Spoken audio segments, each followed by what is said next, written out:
ঘূর্ণিঝড় রিমালে বিধ্বস্ত উপকূল জুড়ে কাজ করছেন রেড ক্রিসেন্টের শত শত স্বেচ্ছাসেবী।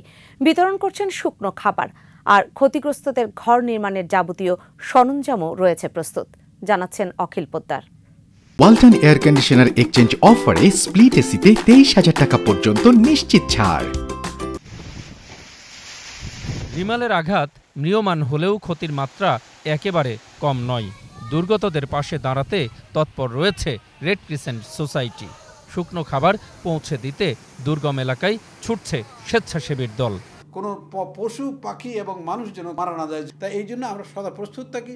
এই অর্গানাইজেশন অলওয়েজ প্রস্তুত থাকে যে কোনো দুর্যোগে, যে কোনো জায়গায়। এরা সারা বিশ্বে যে 9টা আমাদের সঙ্গে রেড ক্রস রেড ক্রিসেন্ট ছিলেন, সবাই ফান্ড দেওয়ার জন্য প্রস্তুত। আমাদের 2000 কর্মী, 2000 ভলেন্টিয়ার ছিল এখানে, তার সঙ্গে সরকারের আরও 50-60,000 এবং সমন্বিত প্রোগ্রাম।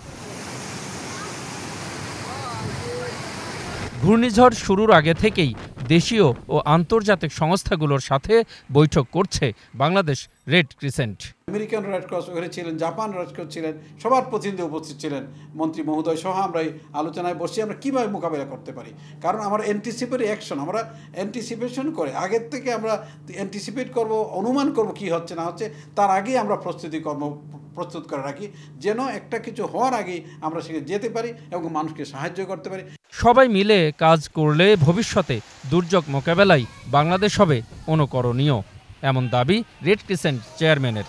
যেদিকে বেশি ক্ষয়ক্ষতি সেদিকে আমরা পাঠাবো। আমাদেরকে সব সেখানে যা যা প্রয়োজন ওই একটা ঘূর্ণিঝড়ের পরপর এগুলো আমরা সব প্রস্তুত করে রেখেছি। 2 নম্বর, আমাদের একটা রুম আছে, যে একটা রুমের মধ্যে দেখা গেল এখানে সারা দেশের সঙ্গে যোগাযোগ, ওই উপকূলীয় অঞ্চলের 19টা জেলার সঙ্গে যোগাযোগ, 9টা জেলার সঙ্গে যোগাযোগ, এবং সেইখানে আমরা ওনাকে কথা বলাইলাম যে আজকে কক্সবাজারে কী হচ্ছে, তারপরে ওই উপকূলীয় অঞ্চলের প্রত্যেকটা জেলায় পটুয়াখালী কী হচ্ছে, বরিশালে কী হচ্ছে, কয়রায় কী হচ্ছে, মংলায় কী হচ্ছে, পায়রা বন্দরে কী হচ্ছে। আমাদের প্রতিনিধি, আমাদের ভলান্টিয়ার সেখানে আছে। অখিল পোদ্দার, 21 টেলিভিশন, ঢাকা।